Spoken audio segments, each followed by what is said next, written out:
तो जोरदार तालियों के साथ एक बार फिर से स्वागत करिए स्वामी रामदेव का टीवी 9 के इस खास मंच पर। और ये तालियां रुकनी नहीं चाहिए, क्योंकि योग, आयुर्वेद और स्वदेशी क्रांति करने के बाद अब शिक्षा, चिकित्सा और अनुसंधान की 3 क्रांतियां जिन्होंने अपने हाथ में ली हैं, उनका नाम है स्वामी रामदेव। एक बार फिर से जोरदार तालियों के साथ करिए शुरुआत। स्वामी जी, आप तो पूरी दुनिया को योग सिखा चुके हैं, बॉलीवुड से लेकर हॉलीवुड तक, और कई बड़ी ऐसी मल्टीनेशनल कंपनीज हैं जिनको आपने शीर्षासन करा दिया। और अब तो आप मैडम तुसाद भी पहुंच गए हैं, तो इसीलिए हमने इस सेशन का नाम रखा है ग्लोबल स्वामी। ठीक है, अब योग और आयुर्वेद, स्वदेशी और भारत का सनातन धर्म और हमारी ऋषियों की जो सनातन विरासत है, विकास तो हमारा ग्लोबल हो ही रहा है। सनातन की विरासत के साथ विकास, जिसको मैं कहता हूं संस्कृति मूलक समृद्धि, निवृत्ति मूलक प्रवृत्ति और पुरुषार्थ मूलक हमारा ये परमार्थ। और जिस तरह से भारत पूरे विश्व का न केवल राजनीतिक दृष्टि से आज विश्व के सबसे बड़े पॉपुलर नेता हमारे आदरणीय नरेंद्र मोदी जी हैं। राजनीतिक दृष्टि से, यदि नेतृत्व की दृष्टि से गिनाया जाए तो भारत आज विश्व का नेतृत्व इस रूप में कर रहा है कि सबसे लोकप्रिय हमारे नेता हैं। आर्थिक दृष्टि से आने वाले 10 सालों में मैं आश्वस्त हूं कि भारत तीसरे नहीं दूसरे, और यदि देश के लोग पुरुषार्थ करें तो आने वाले 2047 का हमें इंतजार नहीं करना पड़ेगा। हम 2035-40 तक ही विश्व की प्रथम आर्थिक महाशक्ति भी बन सकते हैं। वो सामर्थ्य हमारे देश में है, और उसी सामर्थ्य को हम जगाते हैं, बढ़ाते हैं, लोगों को कहते हैं भाई सुबह सुबह योग करो, आपकी प्रोडक्टिविटी बढ़ेगी। अब लोग जो मुटिया जाते हैं तो थोड़े फिर डोल मोल होने लगते हैं ना, तो हम लोगों को पतला भी करते हैं, लोगों का बीपी शुगर ठीक करते हैं, उसको कंट्रोल ही नहीं, उसको क्योर करते हैं। मॉडर्न मेडिकल साइंस अभी तक जहाँ नहीं पहुँचा, उससे आगे हमने योग का आयुर्वेद को पहुंचाया है। तो आज योग है, आयुर्वेद है, सनातन है, भारत है, वो पूरा ही ग्लोबल हो रहा है। और आपकी समिट का नाम ही ग्लोबल समिट है। तो इसमें अब ये जो ग्लोबलाइजेशन का जो दौर है, उसमें भारत का ग्लोबल होना वो भारत की नियति है, भारत का सामर्थ्य भी है, और उसी सामर्थ्य को हम बढ़ा रहे हैं। इसीलिए ग्लोबल स्वामी, ये कैसा नाम लगा आपको, ये तो बस बता ही दीजिए, क्योंकि आगे ग्लोबली आपके जो विजन है उस पर चर्चा करूंगी। टीवी 9 जो है जो कुछ करता है वह श्रेष्ठतम ही करता है। एक बार जोरदार अभिनंदन है टीवी 9 के लिए भी, हमारे भाई जो है हेमंत शर्मा जी के लिए, वरुण जी के लिए, और जो पूरी, क्योंकि सुरभि जी से तो मेरा लगभग 2 दशकों का एक आत्मीय संबंध है, प्रेम है। और प्रतिमा भी, एक तो वो प्रतिमाएं हैं जो चलती फिरती नहीं है, लेकिन ये चलती फिरती प्रतिमा है। और हमें ऐसे प्रतिमान घड़ने हैं, ऐसे काम करने।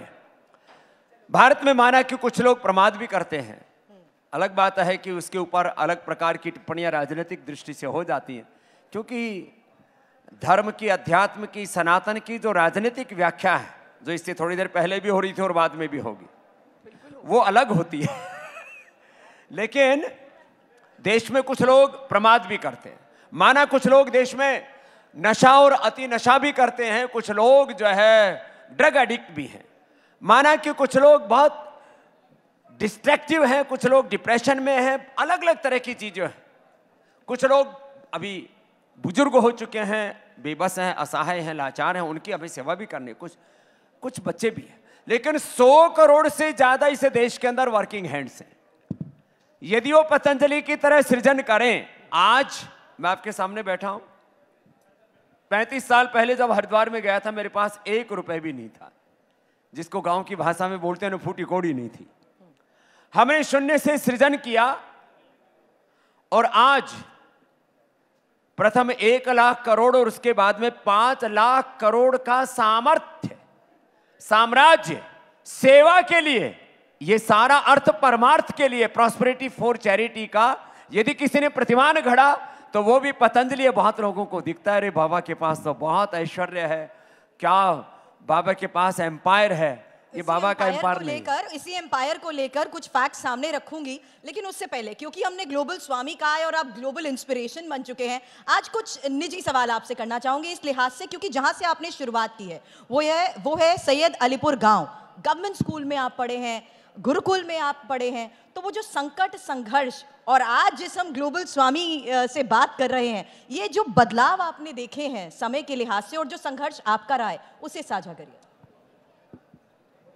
देखिए, मैं पूरी दुनिया पर जब एक नज़र डालता हूँ, चाहे वो वर्ल्ड के टॉप कॉरपोरेट्स हों, चाहे वर्ल्ड के टॉप साइंटिस्ट हों, वर्ल्ड के टॉप पॉलिटिशियंस हों, विधायिका, कार्यपालिका, न्यायपालिका, मीडिया से लेकर के कृषि, अनुसंधान, शिक्षा, चिकित्सा से लेकर के धर्म, अध्यात्म के क्षेत्र में नितांत अभावों और संघर्षों में जो लोग पले, करीब करीब 99% पूरी दुनिया में उन्हीं का आज वर्चस्व है। तो संघर्ष, पुरुषार्थ, चुनौतियों के बीच में चाहे हिमालय जैसी बाधाएं क्यों ना खड़े हों आगे सामने, उनके बीच में जिन्होंने कभी हार नहीं मानी, जैसे वाजपेयी जी कहते थे, हार नहीं मानूंगा, राह नहीं ठानूंगा, तो ऐसे हम चरे वेती सबको इस संकल्प से जुड़ना होगा। और मैं तो एक ही बात कहता हूं, ये सच है कि मैंने कभी नहीं सोचा था कि इस देश में करोड़ों लोग मुझसे इतना प्यार करेंगे। अभी मैंने टीवी 9 का उदाहरण दिया, कुछ दिन पहले टीवी 9 जो है वो उसका उदय हुआ था और 20-25 साल से अखाड़े में अखाड़ची जमे हुए थे, आपने एक नया प्रतिमान गढ़ा। ऐसे ही जिस धर्म के क्षेत्र में, अध्यात्म के क्षेत्र में, योग के क्षेत्र में हम आए तो वहां तो बड़े बड़े पहले से ही शंकराचार्य बड़े बड़े धुरंधर थे और हमको लोग धक्का मार के साइड में कर दिया करते, क्योंकि वैसे भी बोले मंदिर का पेट और बाबा का गेट दूर से ही दिखता है। ऐसी हालात थी और ऐसे परिवेश में हम ने आकर के यहाँ अपने सेवाएं शुरू की। आज मेन स्ट्रीम मीडिया के अलावा सोशल मीडिया में 1.25 करोड़ से के करीब लोग मुझे फेसबुक पर फॉलो करते हैं, 1 करोड़ से ज़्यादा लोग मुझे यूट्यूब पर फॉलो करते हैं। 800 करोड़ से ज़्यादा बार मेरे वीडियोस को देखा गया, 800 करोड़ से ज़्यादा बार। नहीं तो बाबाओं को, अरे बोले बाबा है छोड़ो ना, पढ़ा रहने दो ना, अब कहते हैं अरे बाबा है जरा देखो ना क्या बोल रहे हैं। तो ये चीज करने के लिए यदि मैं पहले बच्चा था तब 5 बजे उठता था, गुरुकुल में गया तब 4 बजे उठता था, तो आज मैं 3 बजे उठता हूं। आज भी 3 बजे का उठा हुआ यहां पर पहुंचा हूं और रोज रात को 10 बजे तक 18 से 20 घंटे मेरी रोज की दिनचर्या है कि मैं भारत माता की सेवा, उसी को अपना धर्म समझता हूं। मैं समझता हूं ये बात यदि पूरे देश में आ जाए। आप जब अपने फॉलोअर्स की बात कर रहे हैं ना, तो मुझे पूरा यकीन है आपके कुछ फॉलोअर्स यहाँ पर भी हैं जो आपके वीडियोस देखते हैं, आपको फॉलो करते हैं, आपका योगा सीखना चाहते हैं, क्योंकि कई क्षेत्रों में उनकी मदद हुई है। लेकिन बात जब हम पतंजलि के प्रोडक्ट्स की करते हैं तो हम देसी घी तक तो ठीक था, फिर देसी परिधान पर भी आ गए, डेयरी प्रोडक्ट्स तक ठीक था, फिर उसके बाद हमने देखा ब्यूटी प्रोडक्ट्स भी आ गए। कुछ छोड़ा है बाबा रामदेव? नहीं, देखो लक्ष्य क्या है आपका? लक्ष्य है ये भारत विश्व की राजनीतिक महाशक्ति बने, आर्थिक महाशक्ति बने। हम कब तक पराधीनताओं की बेड़ियों में, जंजीरों में जकड़े रहेंगे? देखो 15 अगस्त 1947 को देश राजनीतिक दृष्टि से आजाद हुआ और अब तो इसके पूरे प्रूफ आपको सोशल मीडिया में भी मिल जाएंगे। कोई नेट के ऊपर सर्च करेगा तो एक ईस्ट इंडिया कंपनी से लेकर के ब्रिटिशर्स ने ही करीब 1,000 लाख करोड़ रुपए की लूट की इस देश में, आर्थिक दृष्टि से। जो मुगलों ने लूटा और तबाह किया देश को, और आर्थिक से ज्यादा सांस्कृतिक वैचारिक दृष्टि से जो देश का नुकसान पहुंचाया, जिन मुगलों को हम महान कहते हैं, बाबर, अकबर को बड़े पोलाइट तरीके से लोग पेश करते हैं, लेकिन वो भी बड़ा शातिर था। बाबर हो या अकबर हो, औरंगजेब हो या बहादुर शाह जफर, खैर वो तो बहुत ही कायर कमजोर बुज़दिल निकला, भाग करके रंगून भेज दिया गया, जो भी था। बाबर से लेकर के, अकबर से लेकर के औरंगजेब तक आप देखिए जरा, हजारों हजारों देश की माँ बहन बेटियों को हरमों में रखा करते थे जी। है उन हरामखोर मुगलों को बहुत से लोग अपना आइडियल मानते हैं, तो मैं समझता हूं इस देश के अंदर हमें आइडियल मानना चाहिए भगवान राम को, भगवान कृष्ण को, हनुमान को, शिव को, गौतम कणाद, जैमिनी, पाणिनि, पतंजलि को, भगवान बुद्ध को, महावीर को, और अपने पूर्वजों को आदर्श मान करके उन पूर्वजों की तरह हमें पुरुषार्थ करके ना वो प्रतिभान गढ़ करके देश के लिए योगदान देना चाहिए। और मैं उसको दे रहा हूं और ये कह रहा हूं कि मैं एक सन्यासी होकर के जिसको कुछ नहीं चाहिए वो इतना कर रहा हूं, तो भाई आपके तो बाल बच्चे भी, आने वाली पीढ़ियां भी है, आप कुछ करोगे तो आपके कुलवंश का गौरव बढ़ेगा, आपका यश बढ़ेगा। और हम यदि जीवन में कुछ ना करें, ऐसे खाना पीना सोना, कुछ बच्चे पैदा करना और फिर मर जाना, जिंदगी इतनी नहीं है। किया जा रहा है तो वो सवालों के घेरे में क्यों आ गया? चलिए रामनीति की भी बात मैं आपसे थोड़ी देर में कर लूंगी, लेकिन उससे पहले एक सवाल, क्योंकि जिस तरीके से आपने कहा कि अब बाबा को सब सुनना चाहते हैं, आरोप आप पे लग गए। विपक्ष ने साफ तौर पर कह दिया कि पहले तो सिर्फ योग शिविर लगाते थे, लेकिन अब सिर्फ योग शिविर नहीं लगाते हैं, और ये मौजूदा सरकार की वजह से ऐसा क्या संभव हो पाया? ऐसा सवाल उठ जाता है। अजय बताओ सुरभि जी, आप पत्रकार लोग बड़े खोजी होते हो, हमने कोई 1 रुपए का फायदा इस सत्ता से लिया हो? आपका कार्यक्रम का नाम ही सत्ता है, अब आपने थोड़ा उसको और जो है ग्लैमराइज कर दिया है। सत्ता से हमने 1 रुपए का फायदा नहीं लिया, न पद्मश्री, न पद्म भूषण, न पद्म विभूषण, न भारत रत्न। मैं क्योंकि मानता हूं जो भारत में पैदा हुआ हर एक देश की मिट्टी का यहां पर जो पैदा वो भारत रत्न है, जन्म से हम भारत रत्न है। हमने ना सत्ता से कोई सम्मान लिया, न सत्ता से कोई प्रोजेक्ट लिया, न सत्ता से कोई फेवर लिया। लेकिन मैं इतना तो ये तो मानता हूं कि ये सत्ता धर्म विरोधी नहीं है, ये सत्ता राष्ट्र विरोधी नहीं है, योग आयुर्वेद की विरोधी नहीं है। तो ऐसी सत्ता होनी चाहिए देश में। तो आपकी नजर में यही इतिहास में भी झलकता है, इसलिए आप कह रहे हैं कि अकबर का गुणगान होता? नहीं, मैं कहता हूं कि महान हमारे पूर्वजों के इतिहास को न पढ़ा करके 80% यहाँ पर मुगलों को, ब्रिटिशर्स को और जिन लोगों ने इस देश की सांस्कृतिक, वैचारिक, आर्थिक, राजनीतिक बहुत तरह से हानियां की, उसको उनको यहाँ पर बहुत ज्यादा महिमा मंडित किया गया, और अपने जो रियल हीरो थे इस देश के उनको बिसराया गया। तो वापस इस देश को अपने अतीत के गौरव को अपने साथ में लेकर के वर्तमान में प्रचंड पुरुषार्थ करते हुए भारत को एक स्वर्ण युग की ओर ले जाना है। अब वो गवर्नमेंट जो है उसको विकसित भारत का नाम देती है, वो उनका एक राजनीतिक एक लक्ष्य हो सकता है, लेकिन हर भारतीय का ये लक्ष्य होना चाहिए। कोई मात्र कोई एक सत्ता देश को कहीं नहीं ले जा सकती। समाज, राष्ट्र का जो नागरिक है वो देश की असली ताकत होता है, और मैं उस नागरिक के अंदर भारत का भविष्य देखता हूं।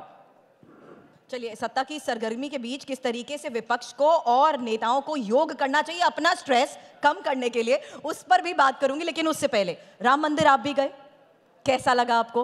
550 साल बाद राम लौट आए हैं, अब राम राज्य कैसा लगा? देखिए, राम मंदिर में प्राण प्रतिष्ठा वह भारत की एक सांस्कृतिक, धार्मिक, आध्यात्मिक आजादी का एक महापर्व था। और राम मंदिर में प्राण प्रतिष्ठा के बाद ये जो राष्ट्र मंदिर का निर्माण है, व्यक्ति निर्माण से, क्षेत्र निर्माण से, समाज निर्माण से राष्ट्र निर्माण, एक नए युग के निर्माण की ओर हम आगे बढ़ते हैं। भारत की यात्रा जो है वो एक व्यक्ति, किसी एक समाज, एक राजनीतिक सीमाओं में नहीं बनती है। हम तो किण्वंतो विश्व मारियम के और वसुधैव कुटुंबकम के उपासक हैं। इसलिए भारत कभी सीमाओं में नहीं सिमटता। और यदि आप अखंड भारत को देखते हैं या आर्यवर्त को देखते हैं तो वो तो पूरे विश्व का नेतृत्व करने वाला भारत है। एतद् देश प्रसूत से सका सादग्र जन्मनः स्वम स्वम चरित्रम शिक्षरम पृथिव्याम सर्वमानवा। तो मैंने राम मंदिर में प्राण प्रतिष्ठा के उस अवसर पर सौभाग्य था, मैं वहीं सामने था। भगवान का जो मंदिर का जो मुख्य द्वार है उसके सामने बैठे हुए थे हम, पूज्य मुरारी बापू और हमारे सभी महान संत। तो वह भारत का एक अविस्मरणीय, ऐतिहासिक और बहुत ही भावुकता भरा क्षण था।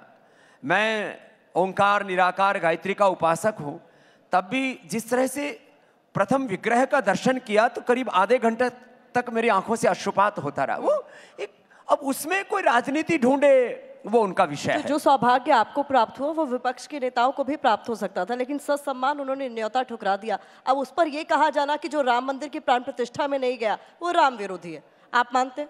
देखो, अब कोई सौभाग्य को दुर्भाग्य में बदले तब उसके दुर्दिनों को कौन टाल सकता है।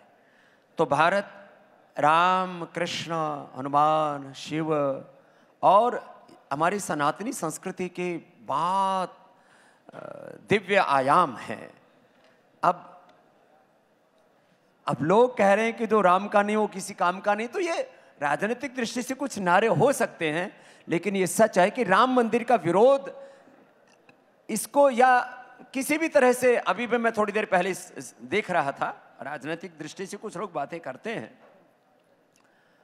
कि राम मंदिर का शिखर नहीं बना, मंदिर भगवान का शरीर होता है और उस पर जो है अभी भी मजदूर काम कर रहे हैं।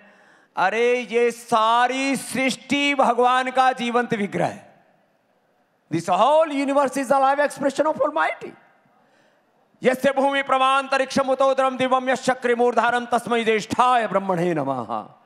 और जो प्राण प्रतिष्ठा होती है वो मंदिर की दीवारों में नहीं होती, छत में नहीं होती, शिखर में नहीं होती। प्राण प्रतिष्ठा तो भगवान के विग्रह में होती है, प्रतिमा जी भगवान की प्रतिमा में होती है। अब कौन इन नादान लोगों को समझाए, मैं मूर्ख कह दूंगा तो विवाद हो जाएगा। बिल्कुल, लेकिन इन्हीं सवालों के बीच में उस उत्सुकता में सवाल ये भी आ गया है कि काशी में भोलेनाथ और मथुरा में कन्हैया अपने मूल स्थान पर कब आएंगे? तो भोलेनाथ कोई काशी में नहीं आएंगे, कृष्ण कन्हैया मथुरा वृंदावन में है तो मक्का मदीना में आएंगे। ये तो भैया ये भगवान की भूमि है, तो भगवान अपनी भूमि पर विराजेंगे और वो हमारा गौरव है। किसी ने मक्का मदीना पर विवाद किया, किसी ने वेटिकन सिटी पर विवाद किया, क्यों मथुरा वृंदावन पर विवाद करते हैं, क्यों काशी विश्वनाथ में विवाद करते हैं? भगवान इनको सद्बुद्धि दे, नहीं तो इनको सदगति दे, मोक्ष जिनको आप सद्बुद्धि देने के लिए कह रहे हैं ना, वो कह रहे हैं मुस्लिम धर्मगुरु कि हमारे सब्र का इम्तिहान लिया जा रहा है। देखो, एक है भारत का राजनीतिक संविधान, एक भारत का है सांस्कृतिक संविधान।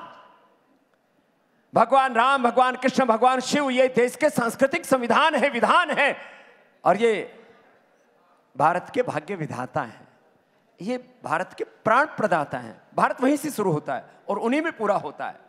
बात की ये जो पूरी लीला है, ये तो लीला है। इसी में जिस तरीके से मुस्लिम धर्मगुरुओं का प्रतिमा ने नाम लिया, बकायदा चेतावनी दी गई, ये कह दिया गया कि सब्र का बांध ना टूटे, तो उन्हें बता दीजिए कौन सा योग करना चाहिए, क्योंकि वो तो ये भी कह चुके हैं कि जो अपने आप को बाबर और जो है औरंगजेब का मुगलों का वंशधर मानते हैं, उनको आपत्ति है। बाकी जितने यहाँ मुसलमान हैं, 99.99% यहाँ जो मुसलमान है वो राम कृष्ण की संतान है, वो ऋषियों की संतान है।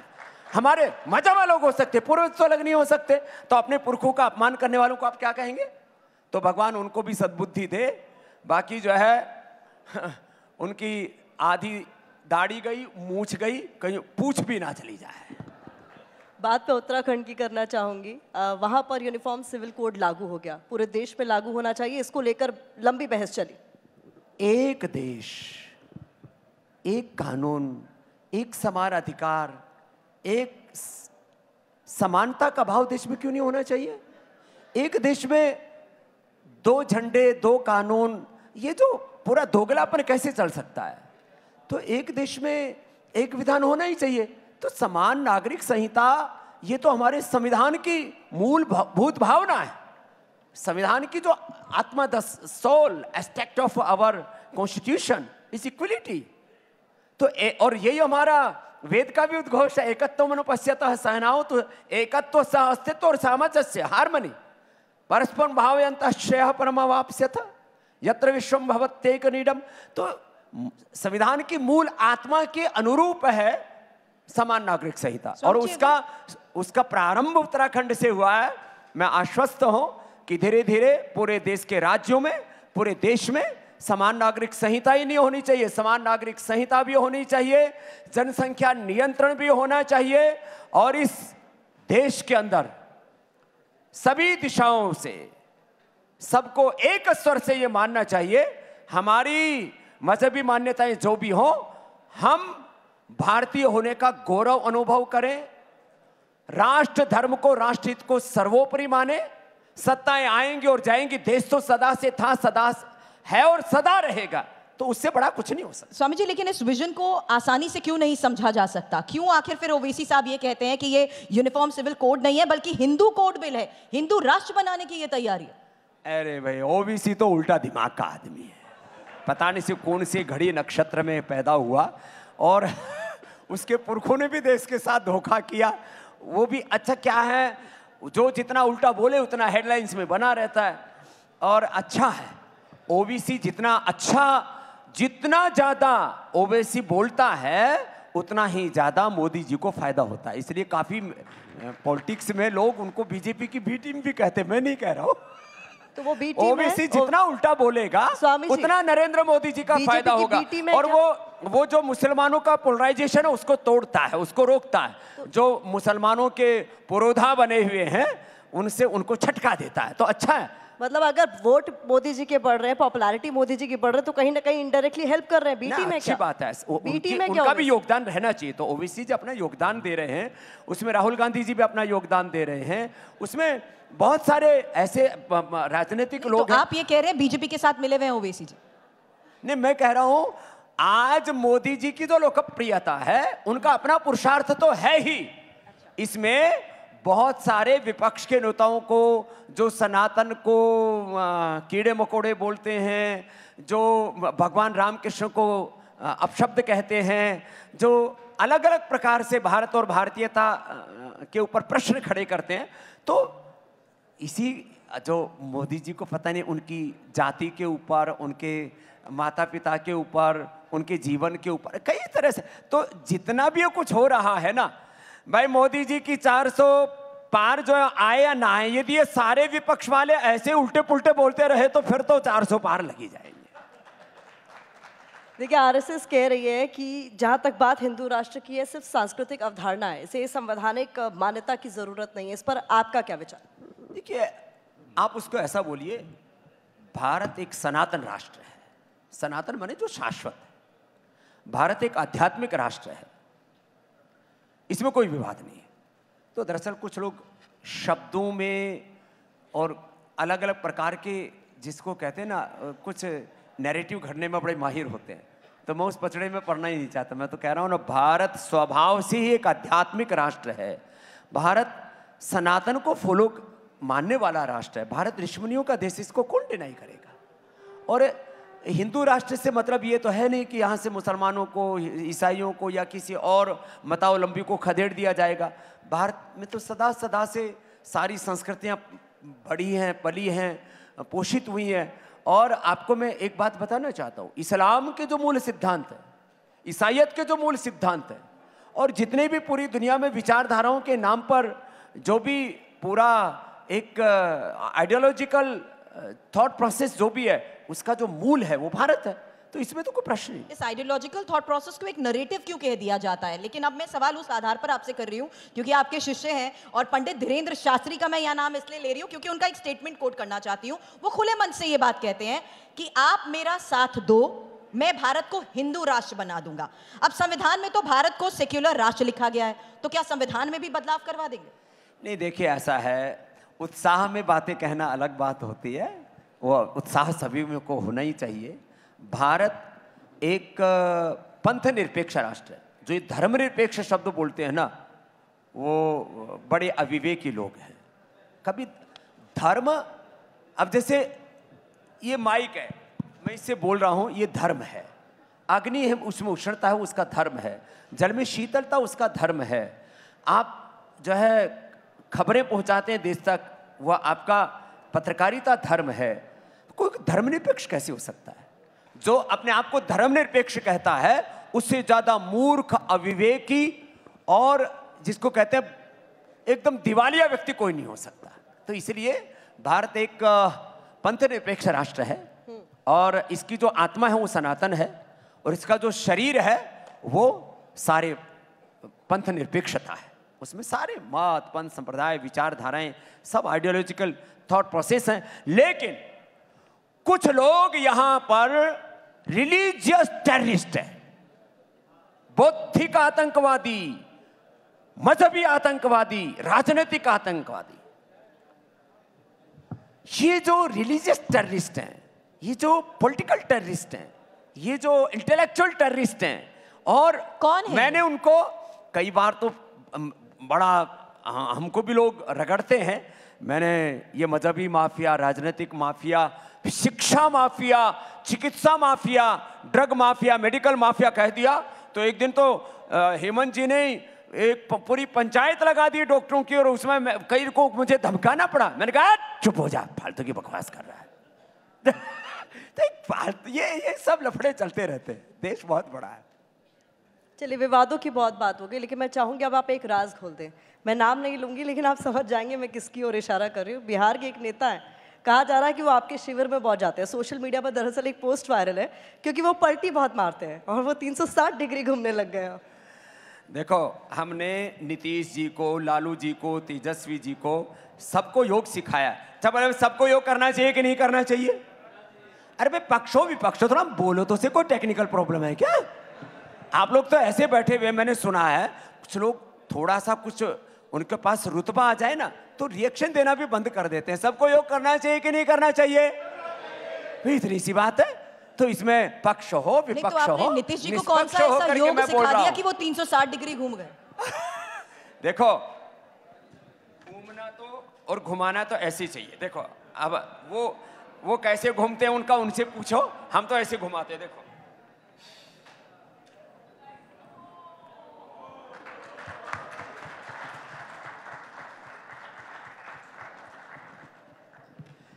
तो सबको योग करना चाहिए।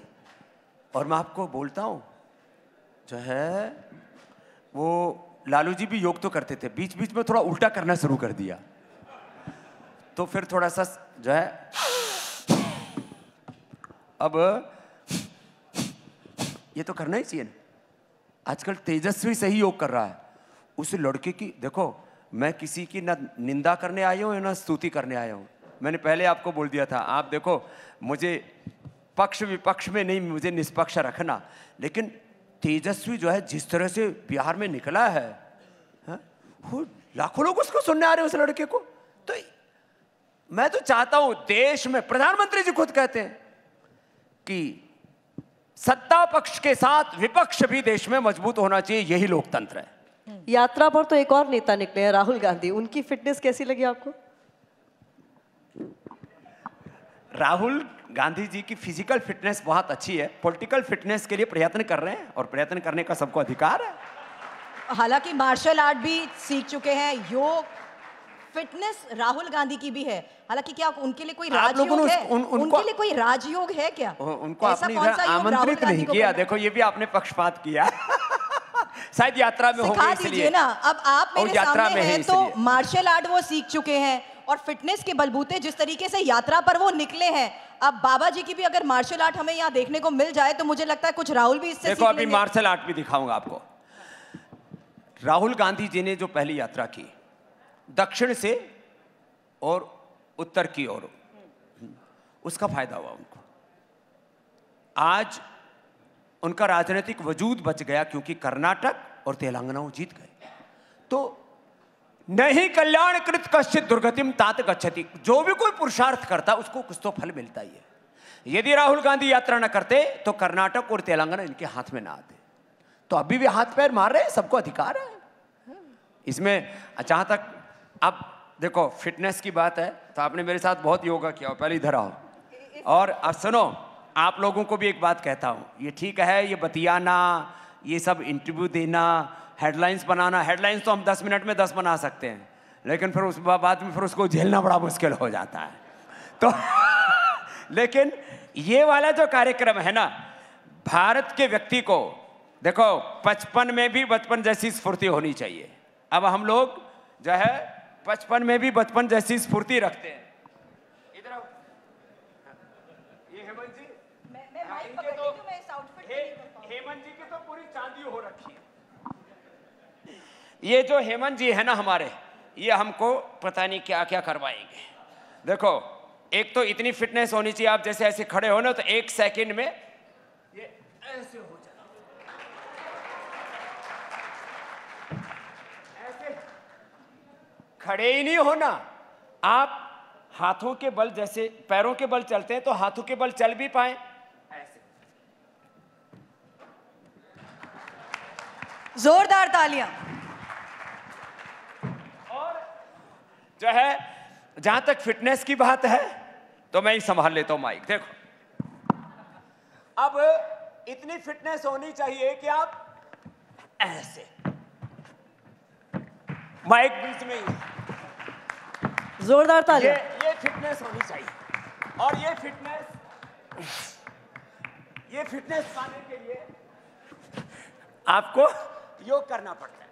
अब हनुमान जी का नाम तो सब लेते हो, हनुमान चालीसा तो पढ़ते हो। हनुमान चालीसा हनुमान दंड के साथ पढ़नी चाहिए।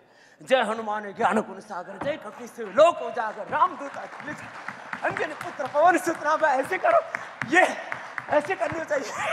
इसको कहते हैं फिटनेस। तो ये है हमारा देसी व्यायाम। और जो इसको करता है ना, इसको ऐसे रहना। तालियां। और शीर्षासन, लोगों से सीधे बैलेंस नहीं बढ़ता, लेचर पचर चलते रहते। ये बैलेंस रहना चाहिए ऐसे। जोरदार तालियां। तो अब ये संतुलन पाने के लिए सुबह मेहनत करनी पड़ती है। लेकिन तालियां बजाने के लिए मेहनत नहीं करनी पड़ेगी, बल्कि ये भी एक बहुत अच्छा। तो देखो, ताली बजाने से किसी का सत्कार और आपका उपचार भी हो जाता है। बिल्कुल। और अब नहीं बजाओगे तो अगले जन्म में हो सकता है वैसे बजानी पड़े।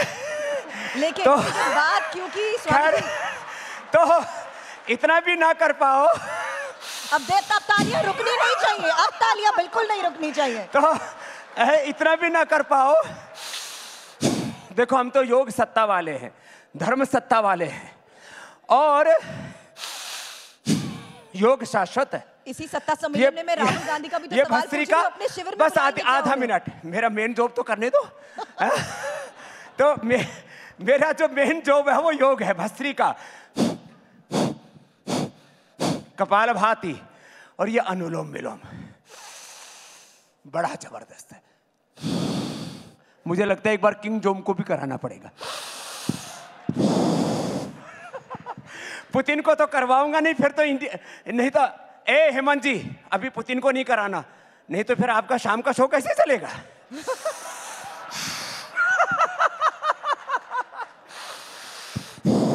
हम योग वाले हैं। इंडिया टीवी टीवी 9 युद्ध वाला भी है।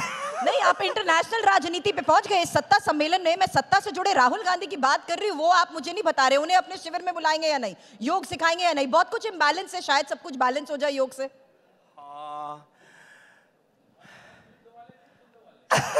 युद्ध वाले भी हैं, योग वाले भी हैं, बुद्ध वाले हैं, आप शुद्ध भी हैं, बुद्ध भी हैं, शुद्ध भी हैं।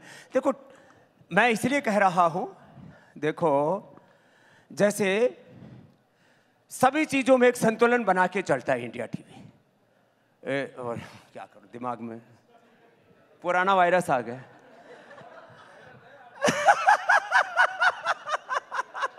आप ही उसके जन्मदाता है, तो भाग्य विधाता। तो मैं आपसे बात कह रहा था, एक संतुलन, समाचार हो, युद्ध हो, शुद्ध हो, बुद्ध हो, योग हो, सत्ता हो, धर्म सत्ता हो, राज सत्ता हो, ये तो एक हमारा जीवन। योग भी क्या कहता है? समत्वम योग उच्यते, योगः कर्मसु कौशलम। योग जो है हमें संतुलन ही सिखाता है, इसलिए जीवन में संतुलन बना रहना चाहिए।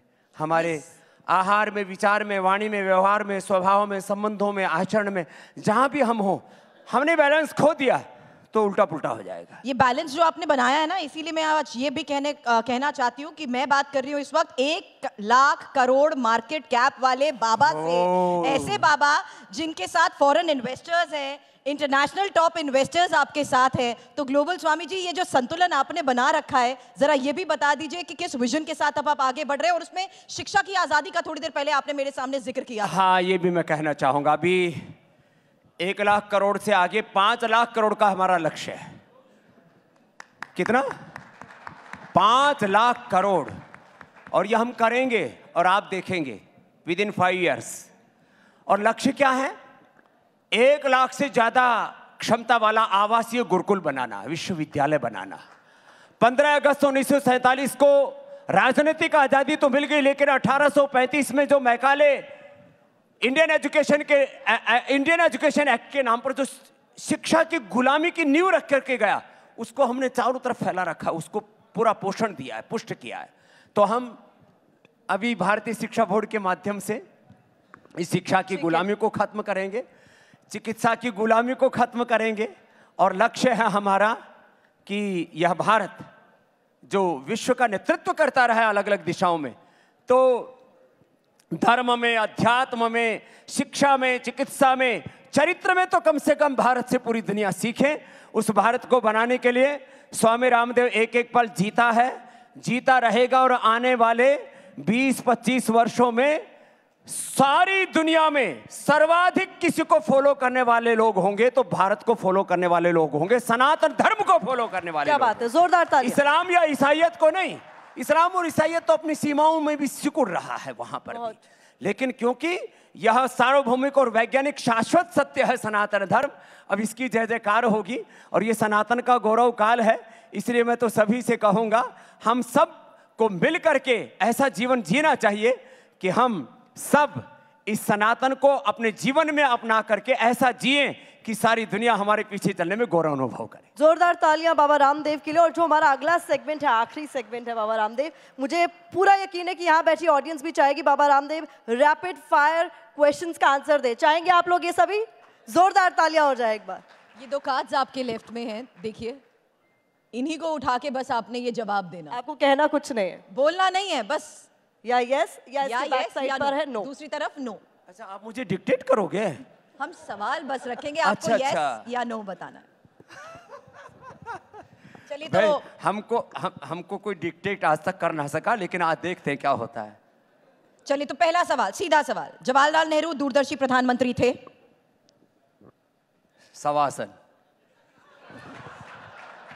चलो हाँ। अरविंद केजरीवाल ईमानदार तालियां नेता नहीं है। रुकनी चाहिए। अगला। अरविंद केजरीवाल ईमानदार नेता। कैमरा पे दिखाइए एक बार जो भी आपका जवाब है, कैमरा अरे पे। कैमरा में तो ऐसे कैमरे मत पर दिखाओ। यस दिख रहा है। मैंने ऐसे किया। यहाँ आपका कार्ड भी पलट मामला रहा है। देखो, मैं तो ऐसे और ऐसे कर रहा हूँ, जब ऐसे करो या ऐसे करो तब उसको यस नो समझना, बाकी समझना कुछ उलट पुलट आसन हो रहा है। आपका बैलेंस यही नजर आ रहा है बाबा। तो आपको नहीं लगता कि अगर सब कुछ इम्बैलेंस है तो आपको योग सिखा देना चाहिए कि वो कौन सा ऐसा योग करे कि कुछ बैलेंस हो सके? लेकिन अब एक और तीसरा सवाल मैं आपसे कर रही हूँ रैपिड फायर में, जहां तीसरा सवाल है कि भारत से काला धन खत्म हो चुका है?